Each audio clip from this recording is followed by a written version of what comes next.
Alright, welcome to our very first mobile gacha game because we had was the iOS port of Ace Attorney Apollo Justice, but we did pardon the Twitch logo and the sometimes grainy quality. Unfortunately, I was still regulating with the graphics at this point, and while still relatively advanced, my smartphone is not of the best quality. So my only way was to stream this. Once the PC version is released, I'm gonna try to give it a bit of a look-see to see if it works. For the time being, this was released in September, and we're recording this in November. So I don't know when this is actually gonna be made public, but we're just giving context at the cost of this being dated to give you a free more idea of what we know about the game. The game was released in September after a lot of anticipation. I actually was looking very forward to this, and while we're recording this game also is nominated for Best Mobile Game at the Game Awards, and I'm so voting that. So I can kind of get it. So basically, Tio, in Italy, instead of using dots on the percentage, you use a comma? Yes. It's just the system that we use for mathematics on that. Like a currency as well. So I can see that they turned Final Fantasy VII into a mobile gacha piece of shit game. Of course. Well, that's not the first time it happened. But before I can explain something, we need an introduction. But who will grace us? Pedro, it's you. The last stream is the essence of the planet. It's Sephiroth speaking. Sephiroth. A churning river of memory. Okay. Churning river of memories. Once they come together and drift apart. A story is given shape. I'm Sephiroth, and welcome to my TED The shape Talk. of water, an unprecedented tale, another possibility. Yet another one? How many Yes. possibilities in this The universe do we Final need? Fantasy VII multiverse. Hi, Cloud. Clearly. This is Hey, basically Cloud. gonna be your tutorial fight, so it's technically not canon for intents and purposes. And said At least tutorial for what fight we know. is... Again, apology also audience for if the audio peaks a bit is because I was also experimenting with the audio setting on the streaming. Hey, Cloud. What do you say we end it right here, right now, before the game even begins?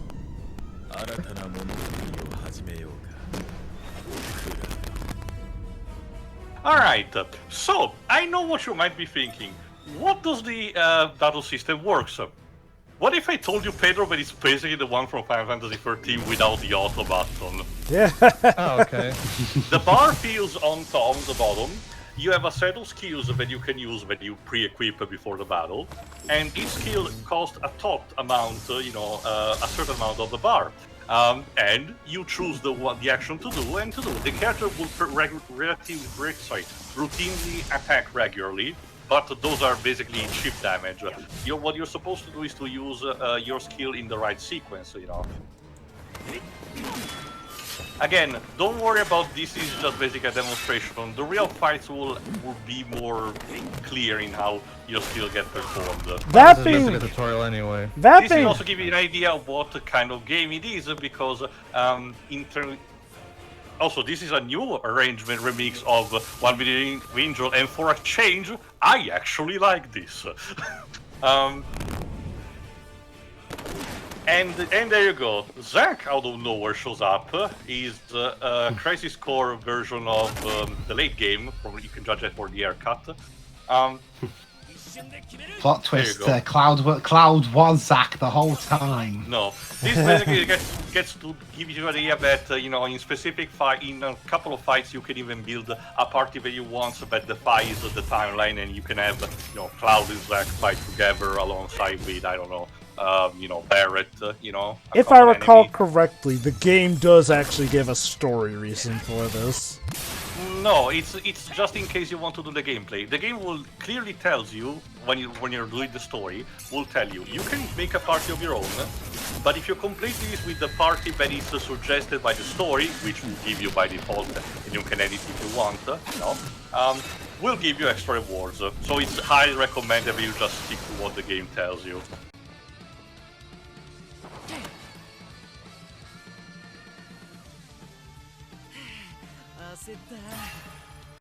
Alright, Limit Break. Similar to the remake, each character gets to have an initial limit break and an extra one for the time being that they can unlock, they can use periodically to charge and inflict extra damage. Classic stuff.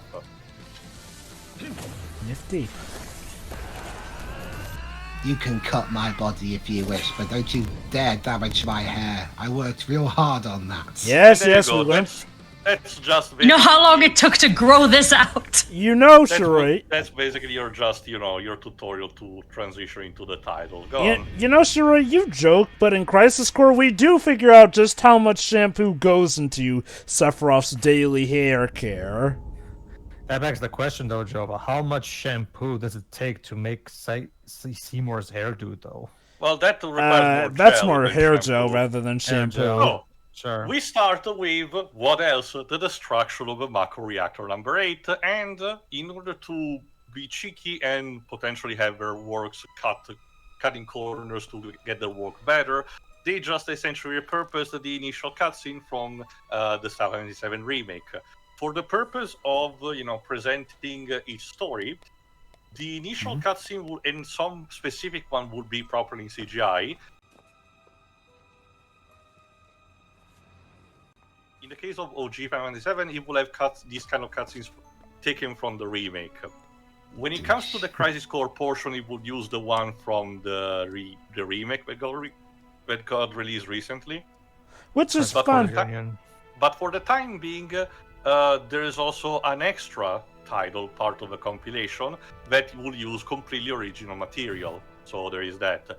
So you might be wondering, if you don't know the marketing, what kind of game it is. By judging by what they told us, this is essentially the project that wants to unite the entire compilation into a sort of a single narrative. Essentially, by presenting it using the same formula that games like Record Keeper or the City of Paranomia did, presenting chapter by chapter, showcasing not a completely detailed, some stuff are abridged and I don't know why, stuff from each actual thing from the compilation. Not just the main games, but apparently every single bit of minutia. The OG Final Fantasy VII game, Crisis Core, the story that was supposed to happen in First Soldier, these are the content that are in the main game. But also we do know that stuff from the other titles of the compilation are getting in. So Advent Children, JoJo's Cerberus, and Before Crisis, and even stuff from the novels actually is represented in this. So it seems that they're trying to give you the complete package as long as you follow, basically. The weird thing, though, is, like, despite this supposed to be, the original Seven's plot, they use cutscenes from the remake, like Tio mentioned. Granted, if I recall correctly, they abridge them. I can tell you already, this is telling the story from the original. We're not doing Time Janitors bullshit this time around. Although I will say, from what I understand, you might still be best off playing any of these games you can get, like, in their own full stuff. Potentially, but I argue this is still good enough. But again, you'll be able to judge eventually as it goes on. Too early for that. I know details, I don't know the entire full package of this game, so yeah, I'll wait and see proper. My name's not Merc. It's Cloud. My name Cloud is not Strife. important. I just fucking hate this word. Nice to meet you, not important. This way, nerd Merc. Nerd. Nerd Merc. Same thing. The characters will alternate between having a small box of dialogue and a big one at the bottom, but you will always get to know who's talking because at the base of the name shows up. You move with, as you can see, via the touchpad in a sort of analog. Hello. I'll have this open in a sec. Okay. 1. And yeah, don't Two. just redraw also the artwork for each character. It's actually pretty cool. It looks pretty good, actually. Yeah. Keep an eye out, Wedge. Yeah, Wedge. You got it. And that's my only line. And yeah, even the music is mostly completely redone. Only a few times we get similar tracks. The reactor's just up ahead. Time to earn your keep, rookie. Wait, And that's not my name either. Get my name right, damn it. You'll get a consistent nickname when you earn your keep, newbie. Never thought we had a soldier on our side. It sure Not is got something another else, name. considering Shira employs soldier and we're Shira's enemy. It's ironic that We're way. Ulysses, enemies of Cocoon. But he quit Shinra. He was in Soldier, now he's with us. What is Wedge doing? I will say... Looking Hold out. on. Wait, this is over. Cloud, was it? I'm Biggs. Sorry, you cannot change your name this time. And this here is... Don't care. I'm not interested in names. Once this job's done, we're done. Right. Exactly. Let's get to it then. Look, Let's don't go expect with a me to get purpose. connected with you guys or mourn your deaths if you die or anything. It's okay, he's a tsundere, just leave him Open to it. sesame. Our target is the reactor core. Y'all know the plan. Right. Roger that! Yep.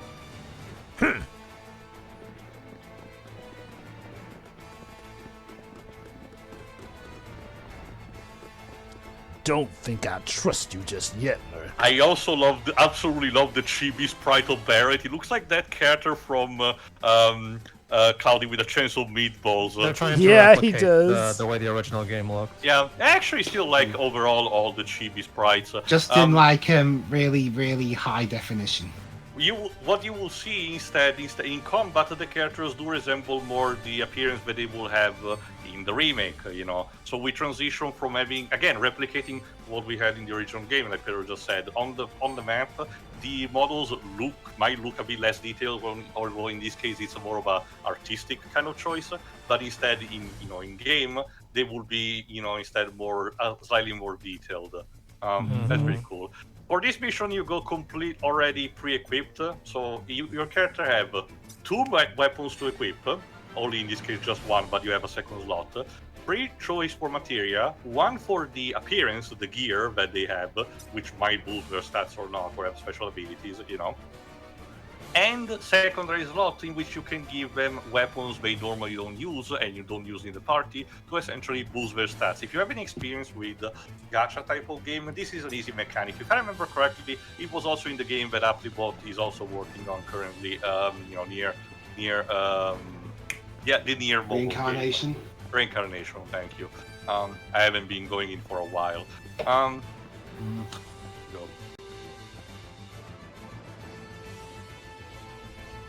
Patrol's just up ahead. Couldn't make it easy for us, huh? Over there.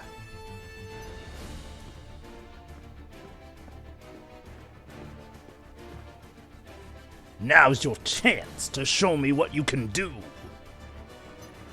I'm not doing this for you.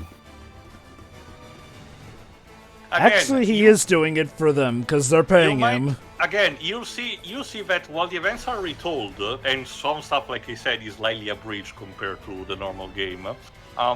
There are an equal amount of number that of stuff that is slightly altered or added to enrich more the scenes. And it's actually pretty cool how they do it. Anyway, much like in other similar games or even the 7 remake, you can toggle between characters just by tapping on them, and utilizing their skill. The other character in the party will, go automatically, and I can tell you that they have a good AI to work with. The funny thing too is that the way you described it makes it sound like we technically have 2 remakes of Final Fantasy VII running alongside one another. Well, you can argue. Well, to be fair, hold on. Yo, you've been in a reactor before, right? Sure, when I worked for Shinra. Yeah, I bet you were a real company man. Hey, come on! People in the city depend on the Mako flowing through this planet every day, using more and more. But they don't know is what they're really doing. Do you? I don't remember asking for a lecture. They're bleeding the planet dry. Shinra'll take every last drop of Mako from the planet if they could. And this pile of scrap they call a Mako-reactor is what lets them. I'm not here for a lecture. Let's just do it. Yeah.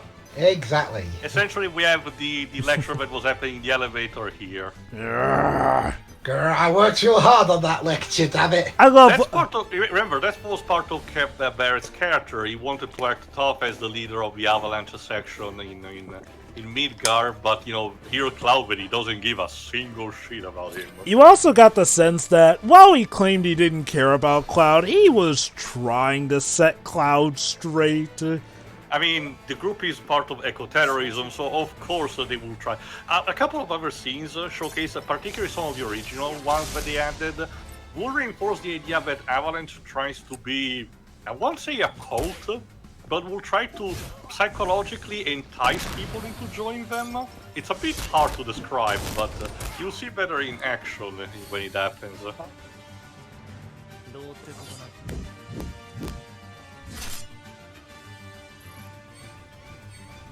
One's a try hard, the other is also that. So. Mr. T. There are two different types of tryhards. Like, Cloud's essentially the guy who acts all stoic, but in reality is just a spiky-haired dork. Bear's the guy...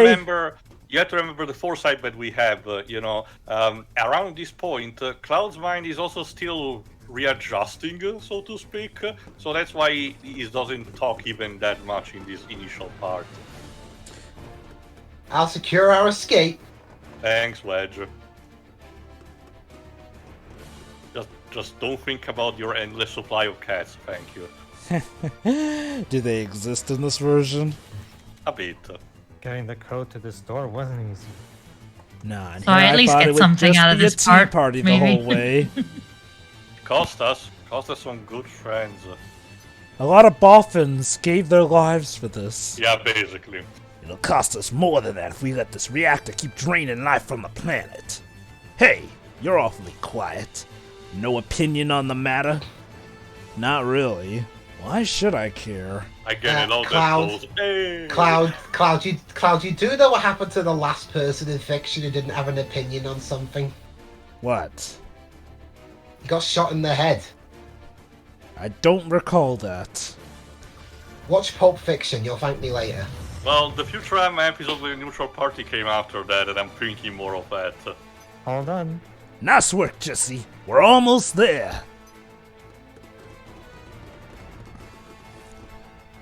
But yeah, I'll say in regards to remasters, or I guess technically remakes, this is actually pretty nice. Like, obvious. This is not taking. This is not taking. The cue from.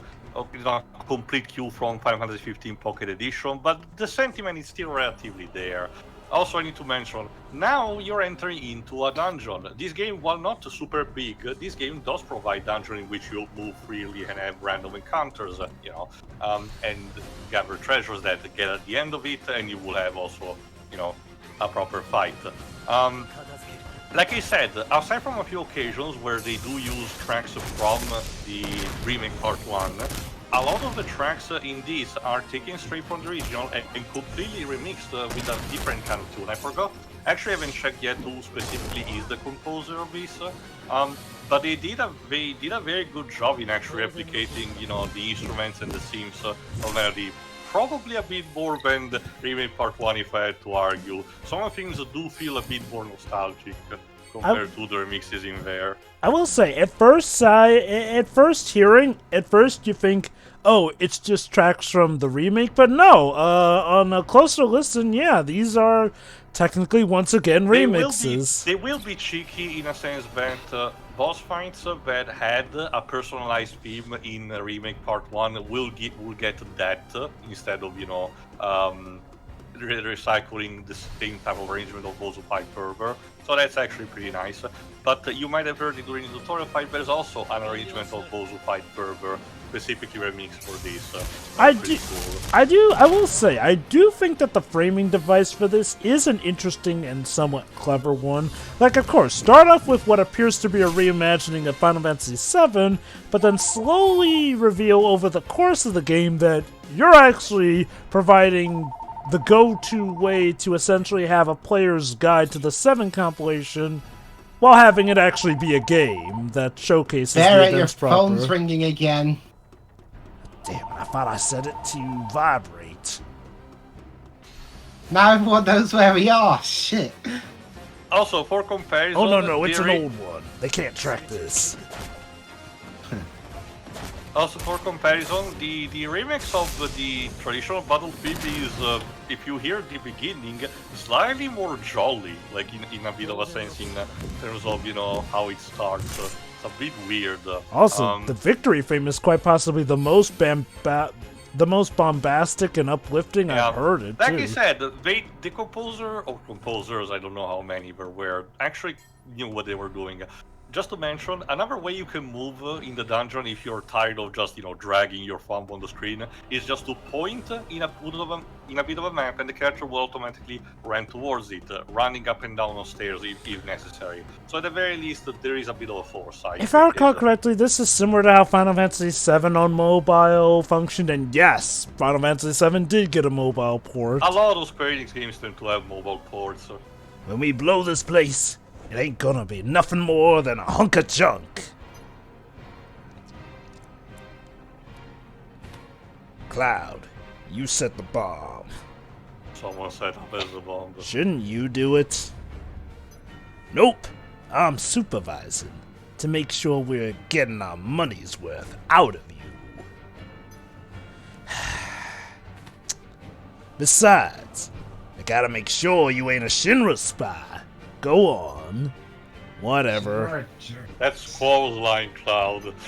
Well, I said it first. Chronologically. 2 years earlier. 2 years earlier, Pedro? even. Major? Oh, sorry. This Pedro? isn't a normal reactor. I forgot that I was General. What's the matter? Yes, Sephiroth is now screwing with Cloud this early on. Well, to Huh? be fair, that was already from the original game. Oh, True. what? Shut up, Ghost. This is not a normal reactor. Why does it sound like my old mentor went crazy is talking in my Now head? we get to the 10th theme. For An some alarm! Damn it! We've been made! Ugh, where are they?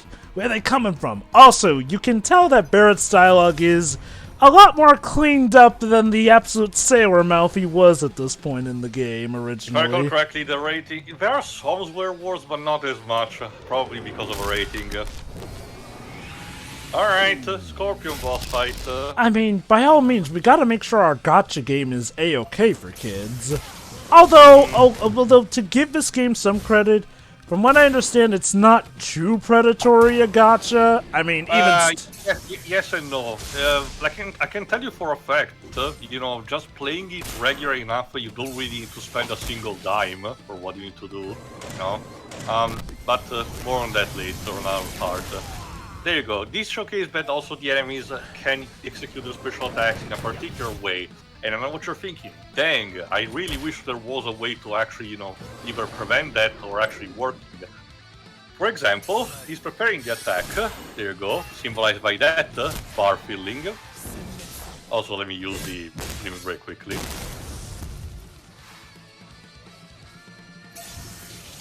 That's basically your warning. Hold on. It's about to unleash a powerful attack. Now the game teaches you to switch between attack and defense mode. Much like in Final Fantasy XIII, you have something similar to the paradigm shift. In this case, switching to attack, which allows you to inflict more damage at the cost of, you know, less defense, to the polar opposite. Ow. And there you go. Now when you're back, you're actually back on the offense. You can switch back to the attack. The key is to actually juggle between that in the most profitable way, especially because the defense stance boosts also the healing that you do to each other. So you need to be careful in deciding what to do. Now here's the other thing. Sometimes when the enemy activates a special attack or a barrier, like in this case, it props an icon on the bottom. Sporting a specific sigil will correspond to one or more of your special attacks. By executing them and consuming the proper amount of ticks on the bar, in this case 6 in total, you literally break the attack, you know, stop them from being executed, and guess from another thing from 13, you stagger the enemy. Yes. Doing extra damage. Well, at this point, the stagger mechanic is a permanent. 15 had it, 16 has it. At this point, The 7 stagger remake had it. Yeah, at this point, the stagger system is just something that's just a part of Final Fantasy gameplay. I will say this, even with it in a better state, I never got the appeal of the stagger system. Like, it's better now, but I just never really got the huge appeal. The idea behind it, okay, it's a mentality in terms of constructing, you know, a boss fight or in case any combat. But this is applicable more to boss fight for this game. The idea behind is that you make the enemy super spongy and you make it a sort of a puzzle in the idea of trying to figure out how you're supposed to crack the exterior and then, you know, rip it and tear at the end inside. Or in the case of Final Fantasy 16, it's more about if you're good at, you know, forcing the player to be good with the combos and shit like that, because it's more of a hack and slash combat-wise, that game. Mm-hmm. Also, Cloud, turn off your phone on missions, please. Dang it, now it's me. But yeah, I do love how this remix incorporates both the electric guitar and the violins in it. I can tell you, this remix of, again, I argue this is possibly the game that has the most amount of remixes from tracks of the original game that I actually genuinely like without problems. I'll give mobile games this. Mobile games have come away. They're still not always preferable to console games, but one thing I do love about mobile games that do make enough money, they have some amazing soundtracks. Fate Grand Order, stellar soundtrack. Genshin Impact actually has pretty good music. I don't play Genshin Impact, but I have heard the soundtrack. Also, it's pretty fire. Also, as a custom with the Waving Keiichi Okabe, also, you know, Sino Alice, R.I.P.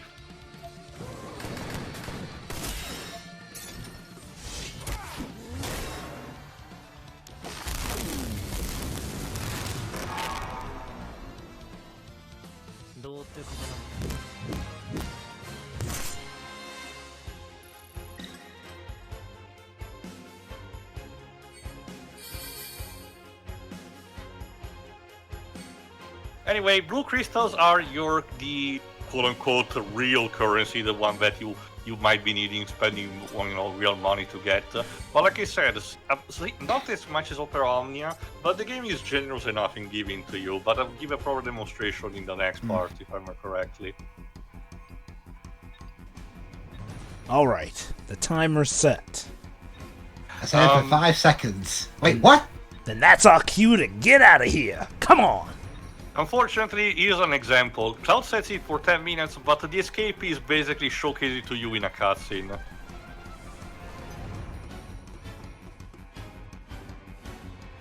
Alright. Cloud, my leg's stuck. I can see that. There you go. My hero. You better hurry before this whole place blows.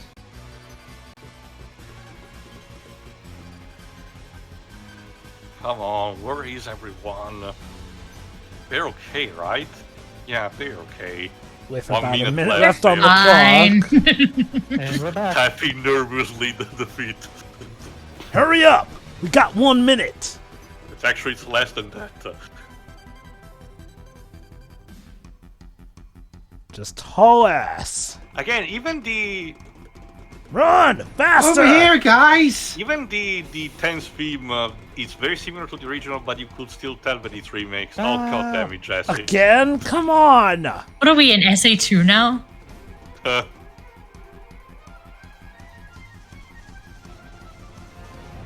Boom.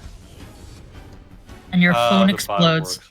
Oh no, just poop like that. What And an, that's the end of the demo and your phone. what an explosive Alas. way to end. Alright. So join us next time when Tio fixes his phone. Yeah, and I will showcase you properly what the main menu is and moving on a bit forward. See ya. Alright, see ya. Yeah. See you then.